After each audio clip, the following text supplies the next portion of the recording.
Hello friends, welcome to the higher module on institutional management for entrepreneurship. We are into the unit number 5, which is on business startups, and this is part 3 of this unit, and this is on the industrial laws in India.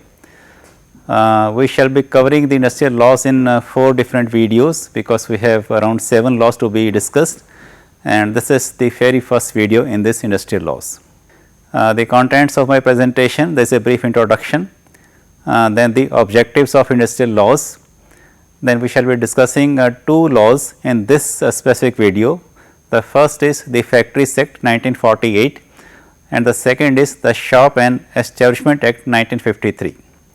Well, the industrial laws, they help to stop the unfair labor practices and provide for the rights, privileges, obligations and responsibilities of the workforce. Industrial legislations help both the workers and the management to know exactly about their rights, duties, obligations and also the liabilities.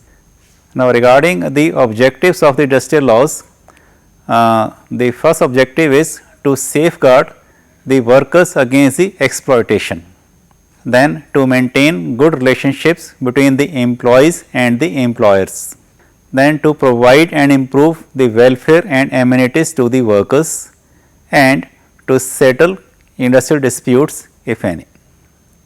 Now, there are a number of industrial laws in our country. Let me just name some of the laws first. Factories Act 1948, Shop and Establishment Act 1953, Sale of Goods Act 1930, Partnership Act 1932, Industrial Disputes Act 1947, Employees Provident Fund and Miscellaneous Provisions Act 1952 and the GST, the Goods and Services Tax 2017. So, these 7 laws we shall be discussing in 4 different videos, but we have of course many other laws, like for example, the Workmen's Compensation Act 1923. These were enacted a long time back, but they keep on improving these laws, they keep on updating these laws.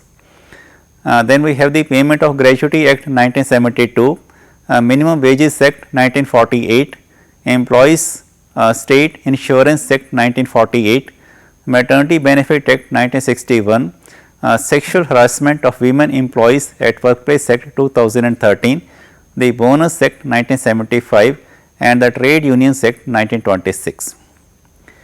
Okay. Let us discuss the Factories Act 1948. The main objective of this act is to improve the working conditions of workers by implementing the provisions of industrial safety. Factory means any premises wherein 10 or more workers are working and the manufacturing process is carried out using power, or wherein 20 or more workers are working and the manufacturing process is carried out without using power.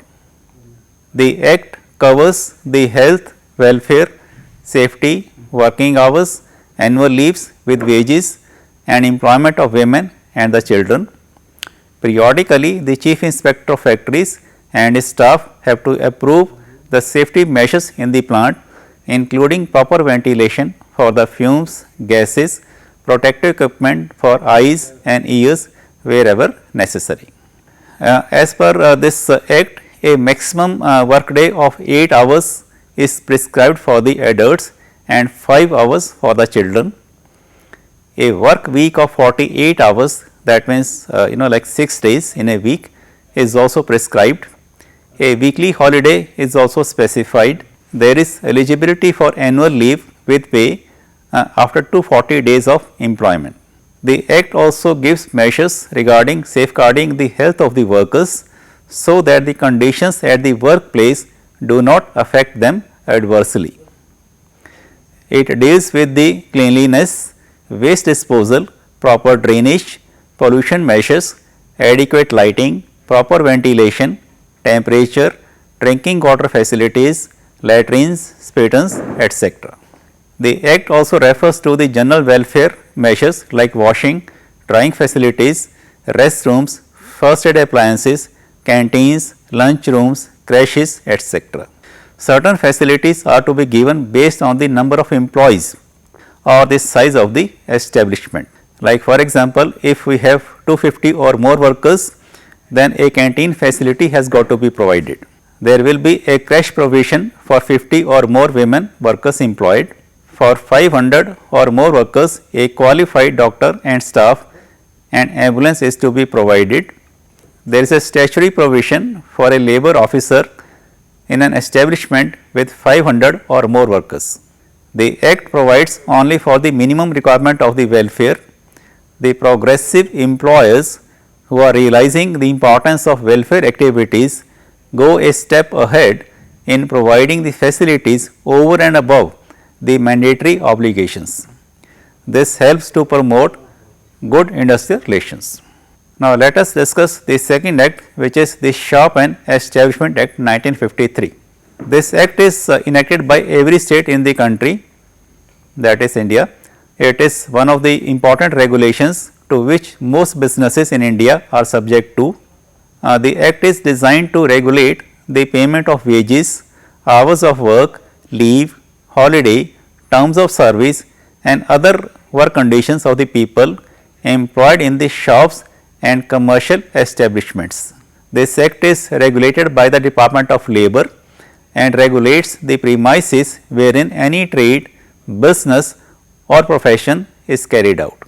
The act not only regulates the working of commercial establishments, but also the societies, charitable trusts, printing establishment, educational institution and premises in which the banking, insurance, stocks or share brokerage is taking place.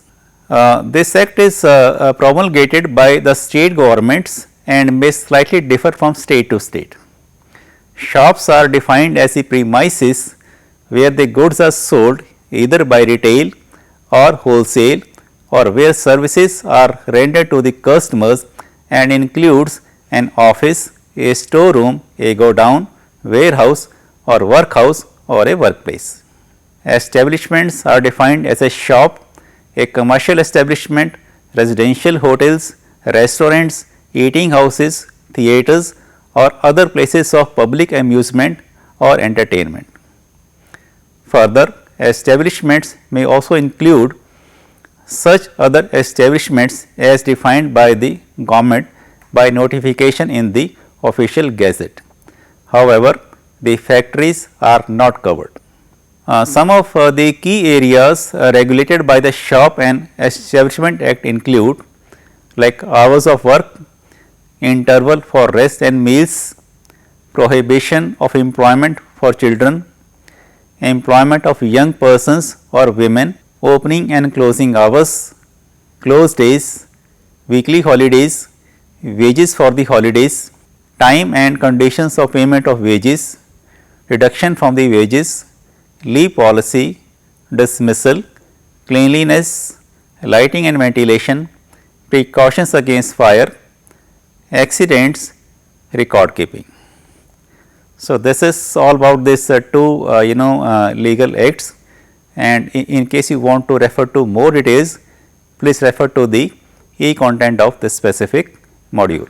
Thank you.